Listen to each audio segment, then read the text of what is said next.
Un cordial saludo a todos los oyentes de Radio María. Un día más, con la gracia del Señor, proseguimos el comentario del Catecismo de nuestra Madre la Iglesia. Y lo hacemos hoy a partir del punto 1127. Ahí hay 3 puntos que tienen como título los sacramentos de la salvación. Leemos el primero, el 1127. Celebrados dignamente en la fe, los sacramentos confieren la gracia que significan. Son eficaces, porque en ellos actúa Cristo mismo. Él es quien bautiza, Él quien actúa en sus sacramentos con el fin de comunicar la gracia que el sacramento significa. El Padre escucha siempre la oración de la Iglesia de su Hijo, que en la epíclesis de cada sacramento expresa su fe en el poder del Espíritu. Como el fuego transforma en sí todo lo que toca, así el Espíritu transforma en vida divina lo que se somete a su poder. Y en un punto con afirmaciones muy claras y en temas esenciales. La afirmación principal de este punto es la eficacia de los sacramentos, porque en ellos actúa Jesucristo. El Señor se ha comprometido con su Iglesia en la celebración de los sacramentos. Es un compromiso importantísimo, un compromiso también que hace honor a la humildad del Señor, que se ha atado a nuestras manos, se ha hecho obediente a las manos de la Iglesia. Pues cuando la Iglesia pronuncia unas palabras de consagración, allí Dios obediente, fijaros bien, ¿no? Podemos llegar a decir Dios obediente, pues se hace allí presente. Hay un compromiso indisoluble, un compromiso en el que el Señor se ha comprometido a estar presente, a hacerse presente cuando es invocado por parte de la Iglesia. Es eficaz esa invocación de la Iglesia para celebrar los sacramentos. Bien, pero vamos por partes en lo que este punto del catecismo afirma. Lo primero es la eficacia de estos sacramentos. El Concilio de Trento afirmó con plena certeza el hecho de que los sacramentos no solo son signos, sino que son signos que realizan lo que significan. No es lo mismo simbolizar o significar una cosa como un símbolo, que ese símbolo sea eficazmente realizado. No es lo mismo que el pan evoque el alimento, es un símbolo del alimento, que el hecho de que realmente Cristo esté presente ahí y Él te alimenta con esa presencia que tiene dentro. No es lo mismo que el agua del bautismo simbolice la vida, simbolice la limpieza, sí, puede simbolizar muchas cosas, pero con los símbolos no nos salvamos, entendámoslo. El agua simbolizará, pues la vida, el agua simbolizará, pero a nosotros lo que nos salva es que ese símbolo es real, no solo simboliza, sino que realiza lo que simboliza. El agua no solo significa o simboliza la nueva vida, es que la realiza, o sea, nos hace hombres nuevos, nos hace hijos de Dios. El agua no solo simboliza la limpieza, es que aparte de simbolizarla, la realiza, nos limpia del pecado original y de todos nuestros pecados personales. Bien, esto es algo que es afirmado con mucha fuerza en Trento. Por el hecho de que, como muchas veces hemos dicho, la Iglesia va definiendo sus dogmas cuando son negados. En la medida en que son negados, en la medida que ha habido una herejía que de una manera ha negado un contenido de fe que la Iglesia desde siempre había mantenido, pues entonces, para reaccionar frente a esa herejía, lo que la Iglesia hace en un concilio, en este caso el de Trento, es afirmar, poner por escrito, con la categoría de dogma, lo que siempre había creído la Iglesia. Y lo que la Iglesia pone por escrito en el Concilio de Trento es esto, que los sacramentos no solo son signos, sino que son signos eficaces, es decir, que realizan lo que simbolizan. Hay dos puntos de catecismo del Concilio de Trento, a los que se nos hace referencia en este punto del catecismo. Los voy a leer porque son muy breves. Si alguno dijere que estos sacramentos fueron instituidos por el solo motivo de alimentar la fe, sea anatema. Después explicaremos esto más despacio. Y dice después, si alguno dijere que los sacramentos de la nueva ley no contienen la gracia que significan, o que no confieren la gracia misma a los que no ponen óbice, como si sólo fueran signos externos de la gracia o justicia recibida por la fe y ciertas señales de la profesión cristiana por las que se distinguen entre los hombres, los fieles de los infieles, sea anatema. Bien, es decir, es un punto del catecismo en el que nos afirma claramente, los signos sacramentales, a diferencia de otros signos, los signos sacramentales confieren la gracia, no únicamente la significan. Pues imaginemos, por ejemplo, que hagamos una celebración, no digo de un sacramento, sino de un sacramental. Y en ese sacramental, pues, por ejemplo, a los niños o a los que lo están celebrando, se les dice que enciendan una vela. Y esa vela, pues es el signo de la fe. Y esa vela encendida simboliza la luz de la fe que Dios enciende en medio de las oscuridades de las tinieblas. Bueno, eso es un símbolo. Pero eso no está, esa luz que tú enciendes en una vela, no te confiere la fe. Es un mero símbolo, porque no es un sacramento. Bueno, pues en un sacramental hay un signo que es un mero símbolo. Pero en el sacramento, aparte de haber un símbolo, hay un conducto objetivo y real, por el que Dios da su gracia. Esa es la diferencia entre un sacramento y un sacramental. En el sacramental se simboliza una cosa, pero nada más. Pero es que en el sacramento se da eso que se está simbolizando.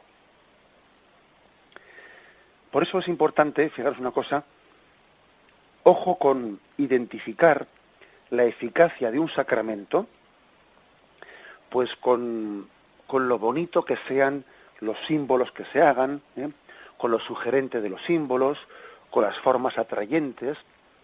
Ojo con identificar la validez y la fuerza y la eficacia de un sacramento, digamos, de alguna manera lo apañados que hayamos ido pues en la pedagogía de los símbolos bonitos. Es verdad que tenemos que intentar cuidar la liturgia y hacerla también atrayente, pero ojo, os pongo un ejemplo concreto. Pues igual te dicen los jóvenes de la parroquia, es que ahora llegan las vacaciones y claro, pues nos vamos al pueblo, y yo en el pueblo allí no me gusta ir a misa, porque aquí, claro, aquí en misa estamos todos los jóvenes y como tenemos los cantos de guitarra y como, pues bueno, tenemos una misa, que yo esta misa la entiendo más, porque allí en el pueblo pues hay un sacerdote muy mayor que casi no se entiende lo que dice y a mí la misa allí me resulta más aburrida y no sé qué, no sé cuántos, yo allí no voy a misa. Y dice, pues claro, pues evidentemente a ese joven habrá que aprovechar esa ocasión para llamarle la atención y decirle, oye, te estás equivocando, te cago a rabo, es que has entendido muy poco. Porque a ver si te piensas tú que la eficacia de la misa, que la eficacia la dan pues las guitarras o el hecho de que una cosa se prepare muy bonita o muy bien. Es que la eficacia de la misa no la da eso. Es que en ese pueblo al que tú vas a veranear, donde hay ese sacerdote mayor, que casi igual no se entiende lo que dice o lo que fuere o lo que tal o cual, ¿no? Que igual eso ocurre aquí, pero bueno, es que la Santa Misa tiene exactamente el mismo valor y el sacrificio de Cristo está teniendo lugar allí. Y Cristo se ha comprometido a que en esas palabras sean dichas, con más acierto o menos acierto, en esas palabras Cristo se ha comprometido a estar presente y a renovar el sacrificio del Calvario. Por eso a ver si resulta que tú vas a condicionar, pues el valor de la misa a que sea celebrada estéticamente más bonita o menos bonita. Ojo con eso. Ojo con eso que el valor de un sacramento no lo dan que nuestros signos sean bonitos o no sean bonitos. Claro que hay que intentar hacer bien las cosas, entendedme. Pero es que el valor del sacramento lo da el compromiso que Cristo tiene con su Iglesia.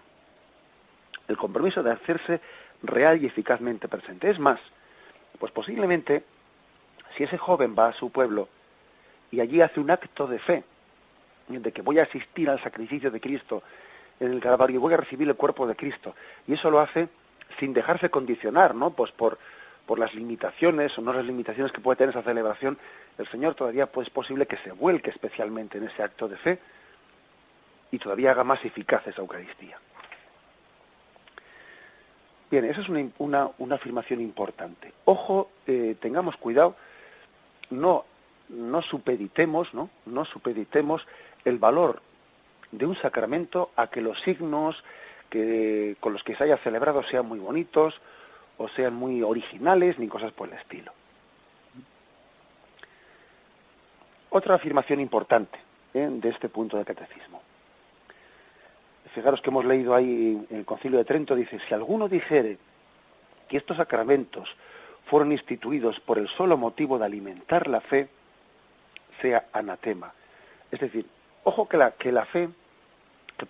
los sacramentos no solo son necesarios para alimentar la fe, es que es más que eso todavía.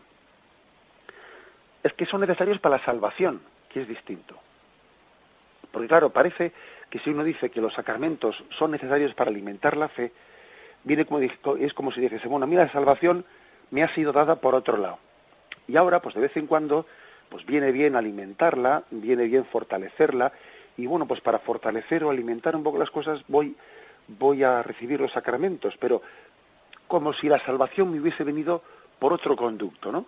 Y ahora los sacramentos lo que hacen es, bueno, siempre vienen bien, siempre fortalecen un poco. No, eso no, tampoco es admisible. La salvación de Cristo me viene ordinariamente por los sacramentos, que son el conducto a través del cual, el conducto objetivo a través del cual Él ha querido, pues, vehicular, ¿no? O transmitir su salvación. Y esto todavía remarca más, pues, hasta qué punto es necesario, ¿no? La recepción de los sacramentos, independientemente, como hemos dicho antes, de que los signos pues sean mejor, no sé, realizados de una manera más solemne o a veces de una manera pues muy sencilla. Hay liturgias muy solemnes, liturgias muy sencillas, pero que caigamos en cuenta de que los sacramentos son totalmente necesarios para la salvación. Y esto no quita que si algún oyente diga, bueno, y entonces las personas que no acuden a la Santa Misa no podrán recibir la salvación. Hombre, vamos a ver, dejemos eso en manos del Señor. Él dijo ciertamente, el que come mi cuerpo y bebe mi sangre tiene vida eterna. O sea, vamos a quedarnos con las palabras de Cristo objetivas. Que luego si alguien ha rechazado ese alimento de vida eterna, lo haya rechazado consciente y culpablemente, o lo haya rechazado sin tanta culpabilidad, eso solamente Él sabrá juzgarlo, ¿no? Qué grado de culpabilidad hay en el rechazo de los sacramentos. Pero en sí, objetivamente, el Señor ha querido que a través de los sacramentos se nos dé la fuente de la salvación. Por eso, los sacramentos no solo alimentan, es que dan la salvación. No es que vengan bien para crecer, no es que vengan bien, es que son necesarios para la salvación. Hay casos impresionantes, ¿no? Por ejemplo, me imagino que habéis oído hablar muchos de vosotros del cardenal Bantuan, pues un sacerdote vietnamita que Juan Pablo II pues elevó al cardenalato, que había estado durante muchísimos años preso en aquellas cárceles de su país por ser fiel a su fe. Y este hombre, en prisión, durante muchos años, cuando tenía la más mínima posibilidad de hacerse con un cachito de pan o con alguna migaja de pan y de vino, que igual alguien le pasaba furtivamente, celebraba allí la Eucaristía en su celda, no en su mazmorra. Y claro, alguien podría decir, bueno, pero ese cachito, eso es un poquito, y eso es un poco indigno, porque no sé, allí ese pan y ese vino no están celebrados estéticamente, pues ese es un cacho de pan, una migaja, que eso no, pues no es digno, porque no significa el banquete del pan y el vino. Bueno, déjate de pensar que los signos, si son bonitos, entonces tienen valor, y si no son bonitos no tienen valor. Ese cachito de pan, esa migaja con la que ese hombre celebraba la Eucaristía allí en una mazmorra más, además oculto, puesto contra la pared para que nadie viese lo que estaba haciendo, aunque el signo sea mínimo, Dios se hacía presente en aquella Eucaristía. Dios estaba allí realmente presente. Y el sacrificio del Calvario se estaba renovando allí. Por eso aquí lo importante es entender que el valor del sacramento no lo da el hecho de que los signos sean hermosos o no sean hermosos. Y a veces pues inflamos mucho los signos, los inflamos mucho y casi nos olvidamos del significado. Del significado. A veces puede ocurrir pues que en las Eucaristías se inflan mucho pues los signos, pues imaginémonos, ¿no? Pues allí se hace, pues vamos a ver, pues los niños hacen un signo en el que van de sus padres y les dan un beso, que está muy bien. Los niños van con una rosa y la entregan al otro. Se hace en una procesión de ofrendas un montón de ofrendas que simbolizan simbolizan lo otro. El otro simboliza lo demás allá. Bueno, no vamos a, con esto no estamos queriendo decir que todo eso sea rechazable, ni mucho menos. Que incluso hemos visto en la liturgia del Santo Padre también cómo se han enfatizado pues todo el simbolismo de las ofrendas, etcétera. Pero ojo, lo que queremos decir es que cuidado con pensar que el valor de la Eucaristía es proporcional a todos los signos y los símbolos que en ella se hagan. Es que a veces una Eucaristía como esta que estamos diciendo en la mazmorra de una prisión tiene un valor exactamente, no, a veces no, siempre, ¿no? Tiene ese valor, el mismo valor infinito, aunque sea celebrada con un signo mínimo, allí con un cacho de pan y un poco de vino, celebrado contra la pared, realizando allí la renovación del sacrificio de Cristo. Bien, ¿por qué? Pues porque el sacramento fundamentalmente,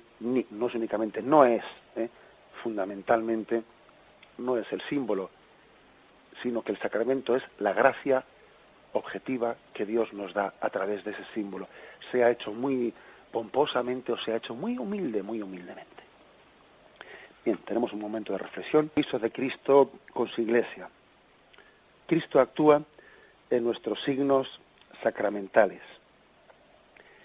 Y dice aquí, este punto del catecismo, el Padre escucha siempre la oración de la Iglesia de su Hijo, que en la epíclesis de cada sacramento expresa su fe en el poder del Espíritu. O sea, la epíclesis, recordad que es esa parte del sacramento en la que el sacerdote pide al Padre que envíe el Espíritu Santo para que haga eficaz ese signo. Padre, te pedimos que envíes el Espíritu Santo para que este pan y este vino se conviertan en el cuerpo y la sangre del Señor. Y eso que se hace en la Eucaristía existe en todos los sacramentos. La epíclesis es el momento en el que se pide el fuego del Espíritu para que en ese pan y en ese vino se realice esa transformación. Bueno, pues dice que hay un compromiso de Cristo con su Iglesia por el que esa epíclesis es eficaz. El Padre escucha esa oración de la Iglesia.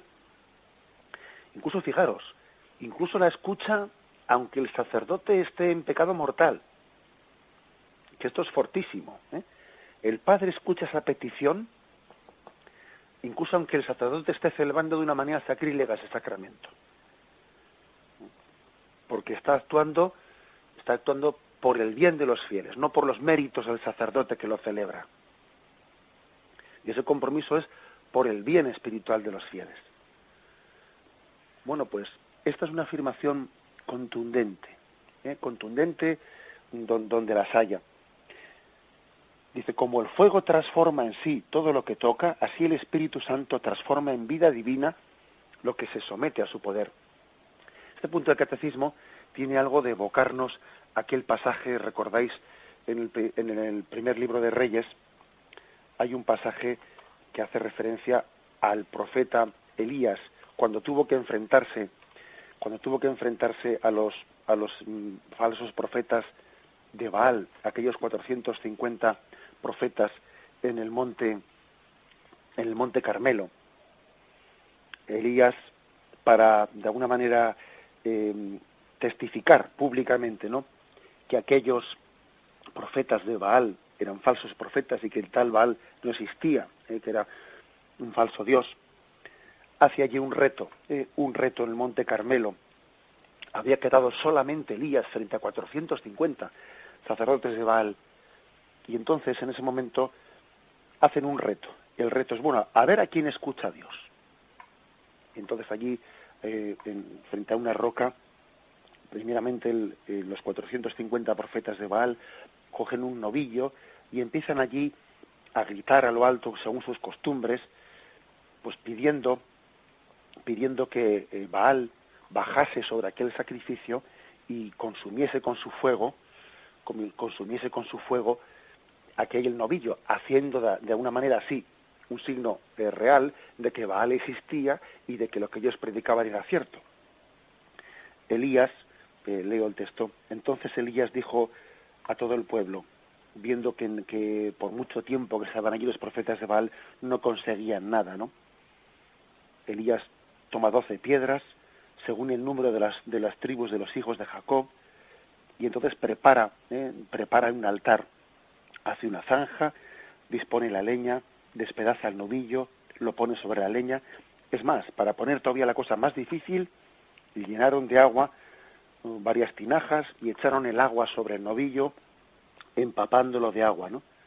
Y hacen así 3 veces. El agua corre totalmente alrededor del altar. Y en ese momento él invoca a Yahvé y dice: Yahvé, Dios de Abraham, de Isaac y de Israel, que sepa hoy que tú eres Dios en Israel y que yo soy tu servidor y que por orden tuya he ejecutado estas cosas. Respóndeme, Yahvé, respóndeme, y que este pueblo sepa que tú, Yahvé, eres Dios que convierte sus corazones. Cayó el fuego de Yahvé, que devoró el holocausto y la leña, y lamió el agua de las zanjas. Todo el pueblo lo vieron y cayeron sobre su rostro y dijeron: Yahvé es Dios, Yahvé es Dios. Es decir, Yahvé demostró su realismo, la autenticidad de su existencia, del único Dios, haciendo eficaz esa especie de imagen del sacramento, haciendo eficaz la invocación de Elías. Elías invocó a Yahvé y Yahvé, a través de sus palabras, se hizo presente y consumió aquel sacrificio, dejando patente que los gritos de los profetas de Baal no habían servido para nada, y sin embargo la invocación de Elías había sido escuchada. Bien, esta imagen está sugerida por el catecismo, está sugerida para hacernos entender que esto ocurre cada vez que celebramos un sacramento. Cada vez que celebramos un sacramento, Dios se compromete y escucha la voz de ese sacerdote que preside, que celebra el sacramento. La escucha como escuchó la de Elías. Y en esa epíclesis, en esa invocación del Espíritu Santo, el Espíritu viene sobre ese altar y consume ese sacrificio. Al igual que en aquel momento Elías autentificó la presencia de Yahvé, pues en ese altar, cada vez que la Iglesia celebra un sacramento, volvemos a autentificarlo. Es una invocación del Espíritu, y el fuego del Espíritu baja sobre ese altar, baja sobre esa pila bautismal, baja sobre esos santos óleos con los que se le ungen a un enfermo, etcétera, etcétera. Hay pues un compromiso de actuación. Decíamos incluso, fijaros, que aunque el sacerdote no sea santo, aunque el sacerdote esté actuando indebidamente, aunque esté celebrando el sacramento indebidamente, o sea, Dios se compromete con esa eficacia. Hacíamos también ayer, en el último programa, hacíamos una referencia al punto 1125 del Catecismo, en el que se decía, pues cómo ningún sacerdote, ni ninguna comunidad de católicos tienen derecho de modificar o manipular a su voluntad pues un sacramento, unos signos. Y bueno, ahí igual habría que hacer una matización, que es la siguiente. Si, por ejemplo, alguien celebrase los sacramentos de una manera incorrecta, pues es posible que cometa ilicitudes litúrgicas, es decir, pues por ejemplo está cambiando cosas que no debe cambiar. Imaginémonos que en una celebración eucarística se cambie pues una lectura por otra, de repente en vez de la palabra de Dios sale otro texto distinto, y cosas que son ilícitas, ¿no? Son ilícitas, pues que alguien cambie una lectura que corresponde leer pues por otro texto que no es palabra de Dios y cosas por el estilo. Eso es ilícito. Eso es ilícito. Pero fijaros una cosa, aunque sea ilícito, no es inválido. O sea, no por eso el sacramento deja de tener validez. No por eso, en esa celebración litúrgica, el compromiso de Cristo a hacerse presente en el cuerpo y la sangre deja de tener validez. O sea, hay ilicitudes que no anulan la validez. Ahora, otra cosa es, pues que por ejemplo, que en una Eucaristía, pues en vez de celebrar la Eucaristía con el pan y el vino, y pronunciando las palabras consecratorias, pues en vez del pan y el vino, pues igual alguien que se cree muy espabilado, pues lo hace en vez de con pan, pues yo qué sé, lo hace con una torta de arroz, y en vez del vino, pues lo hace con una limonada. Bueno, pues en ese caso ya no únicamente es ilícito, sino que es inválido. O sea, allí no se hace presente el cuerpo de Cristo. Es decir, Dios tiene un compromiso con su Iglesia, y el compromiso que tiene con su Iglesia es que haciendo los signos que Cristo hizo, y por ejemplo, en el caso de la Eucaristía, pronunciando las palabras de la consagración sobre el pan y el vino, el Señor se compromete a hacerse presente. O el Señor se compromete con quien, teniendo la intención de celebrar el sacramento del bautismo, si pronuncia esas palabras derramando agua, yo te bautizo en el nombre del Padre, del Hijo y del Espíritu Santo, se compromete que en ese signo se hace presente. Es decir, hay sacramentos que aunque sean celebrados ilícitamente, o sea, sin respetar las normas litúrgicas de la Iglesia, aunque sean ilícitos, sin embargo, son válidos si se han respetado mínimamente las palabras y el que podríamos decir que es lo sustancial de ese sacramento, lo sustancial.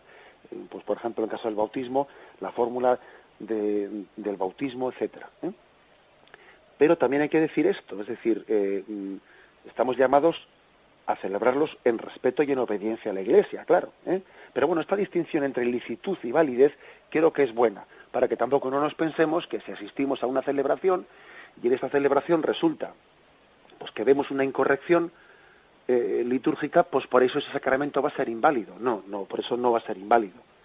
El Señor tiene más misericordia de nosotros y Él se compromete con su Iglesia en la eficacia de esos sacramentos, aunque por desgracia a veces no somos obedientes, no somos fieles y los podemos celebrar con demasiadas libertades por nuestra parte.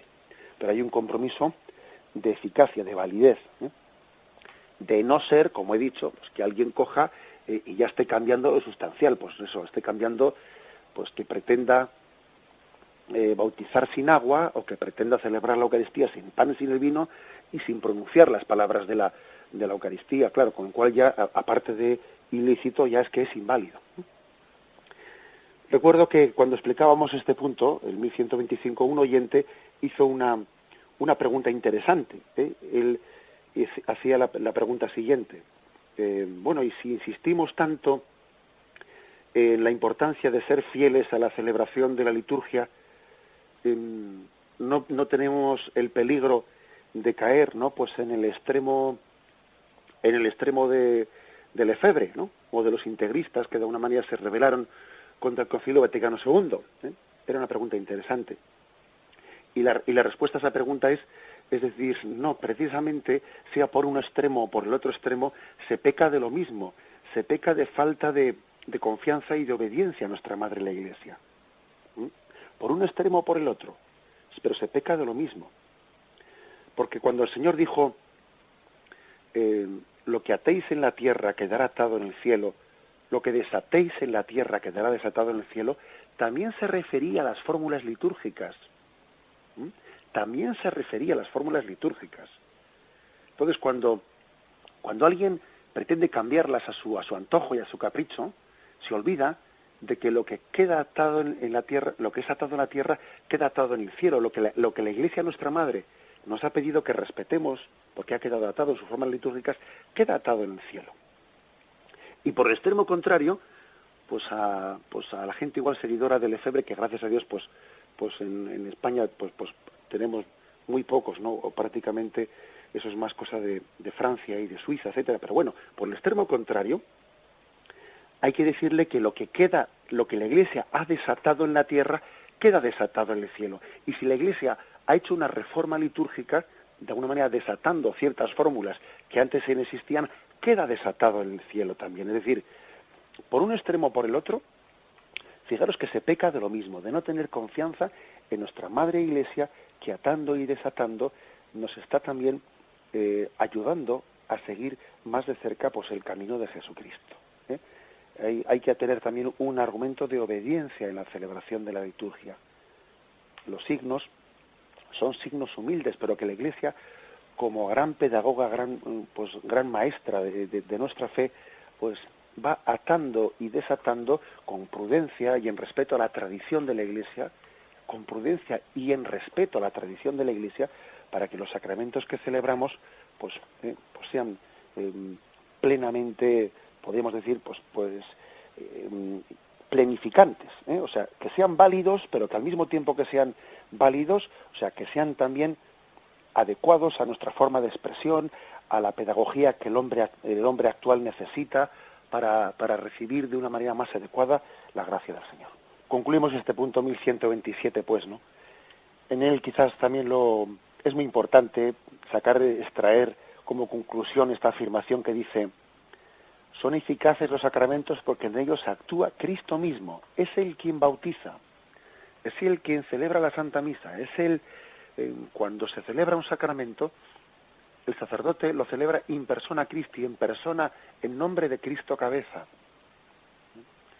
Por eso esto llega a su máximo cuando el sacerdote celebrando o pronunciando las palabras de la consagración dice: tomad y comed porque esto es mi cuerpo, como si él fuese Jesús, hablando en primera persona, el singular. Porque podía haber dicho: tomad y comed porque esto es el cuerpo de Jesús. No, dice: esto es mi cuerpo. Y está claro que no es el cuerpo del sacerdote, es el cuerpo de Jesús. Porque en ese momento el sacerdote actúa en nombre, en persona de Cristo, y es Cristo quien bautiza, es Cristo quien unge a los enfermos, es Cristo quien celebra la Eucaristía. Por eso son eficaces, y no solo son símbolos, sino que realizan eso que están simbolizando. Bien, dice el punto siguiente, el 1128. Tal es el sentido de la siguiente afirmación de la Iglesia: los sacramentos obran ex opere operato, según las palabras del concilio, por el hecho, la traducción es del este latinajo que se mete aquí, ¿verdad?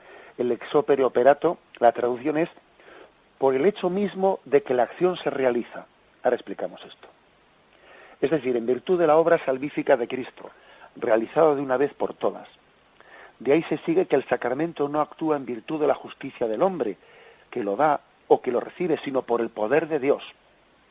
En consecuencia, siempre que un sacramento es celebrado conforme a la intención de la Iglesia, el poder de Cristo y de su Espíritu actúa en él y por él, independientemente de la santidad personal del ministro.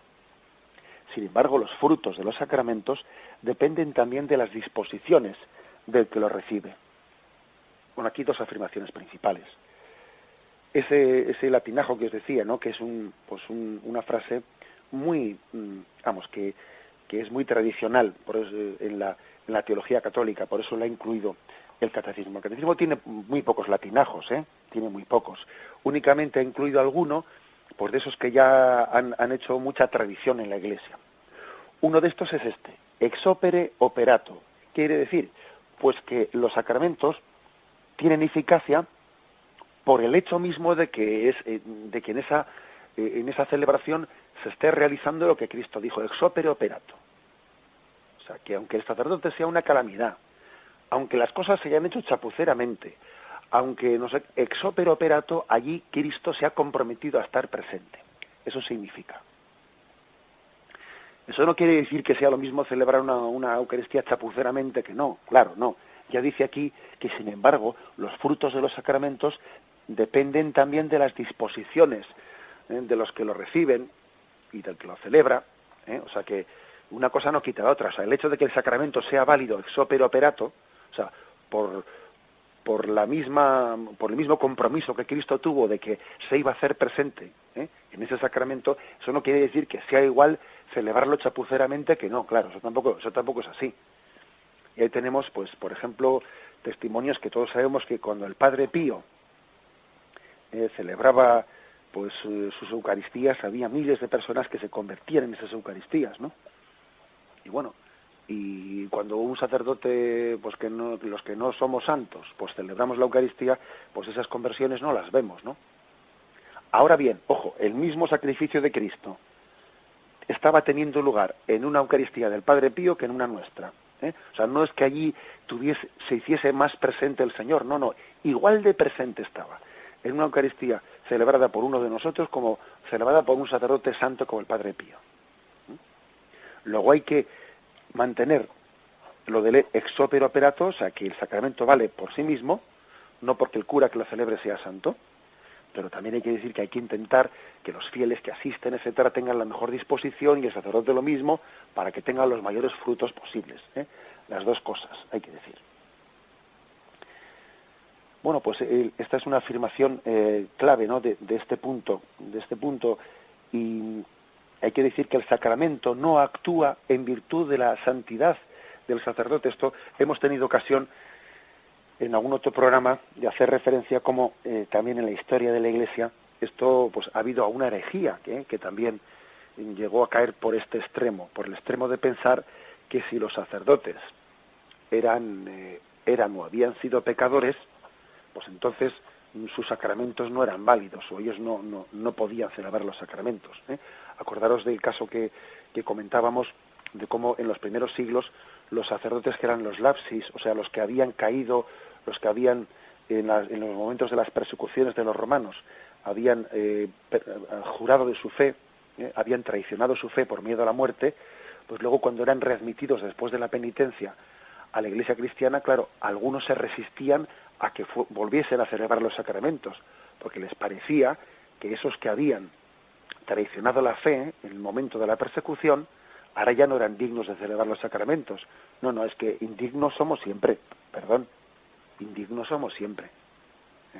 Que el sacerdote, a imagen de Pedro, que negó a Jesucristo 3 veces, sin embargo luego Cristo le encomendó a Pedro no únicamente el poder celebrar los sacramentos, sino el capitanear la Iglesia, ni más ni menos. Y el Señor sabía que Pedro había negado por 3 veces que conocía a Jesús. Un caso más claro no se puede ver. Bien, aunque sea brevemente, vamos al último de los puntos, al 1129. La Iglesia afirma que para los creyentes los sacramentos de la nueva alianza son necesarios para la salvación. La gracia sacramental es la gracia del Espíritu Santo, dada por Cristo y propia de cada sacramento. El Espíritu cura y transforma a los que lo reciben, conformándolos con el Hijo de Dios. El fruto de la vida sacramental consiste en que el Espíritu de adopción deifica a los fieles, uniéndolos vitalmente al Hijo único, el Salvador. Aquí se nos ofrece un texto, segunda de Pedro, capítulo 1, versículo 4. Dice: pues su divino poder nos ha concedido cuanto se refiere a la vida y a la piedad, mediante el conocimiento perfecto del que nos ha llamado por su propia gloria y virtud, por medio de las cuales nos ha sido concedidas las preciosas y sublimes promesas, para que por ellas os hicierais partícipes de la naturaleza divina, huyendo de la corrupción que hay en el mundo por la concupiscencia. Es decir, que por esas promesas divinas, que son los sacramentos, se nos ha concedido participar de la naturaleza divina. Ahí es nada, ¿eh? O sea, los sacramentos nos permiten participar de la naturaleza divina. Dios se ha hecho hombre para que nosotros podamos participar de la naturaleza divina. En los sacramentos son, por lo tanto, como el instrumento por medio del cual Dios ha hecho este trueque entre la humanidad y la divinidad. Dios compartió nuestra naturaleza humana por la encarnación y nosotros por los sacramentos compartimos la naturaleza divina. ¿Hasta qué punto, pues, serán necesarios los sacramentos para nuestra salvación? Porque es el conducto por el que el Espíritu Santo quiere dar su gracia. Ya sabemos que nosotros no vamos a meter al Espíritu Santo en una jaula y pretender que únicamente actúe de una forma. No, el Espíritu Santo es libre, libérrimo, y Dios tiene muchas formas, porque es Dios, de dar su gracia al mundo. Pero Él mismo, no nosotros, o sea, Él mismo instituyó un camino elegido por Él para dar su gracia, que fue el camino de los sacramentos. Y por esos sacramentos compartimos la naturaleza divina. Y al recibirlos, nos transforma y nos conforma con Jesucristo. El Espíritu nos está moldeando a imagen de Jesucristo cada vez que celebramos los sacramentos. Los sacramentos, pues, son como un taller de moldeamiento en Jesucristo. Fijaros esta frase de este punto del catecismo. El Espíritu cura y transforma a los que lo reciben, conformándolos con el Hijo de Dios. La palabra conformar no se refiere a confórmate, no, quiere decir hazte a la forma de. O sea, transfórmate según la forma de Cristo. Los sacramentos, pues, lo que hacen es completar la imagen y la semejanza que tenemos por la creación, que había sido deformada por el pecado. Los sacramentos están moldeando en el hombre la imagen de Jesucristo, haciendo de nosotros un nuevo Cristo. ¿Y eso cómo? Pues participando de la naturaleza divina de Jesucristo. Vamos formando en nosotros, pues, esa imagen del hombre nuevo a imagen de Cristo. Bien, dejamos aquí la explicación de hoy del catecismo, estos 3 puntos que tienen como título los sacramentos de la salvación. Me despido con la bendición de Dios Todopoderoso, Padre, Hijo y Espíritu Santo, descienda sobre vosotros. Alabado sea Jesús.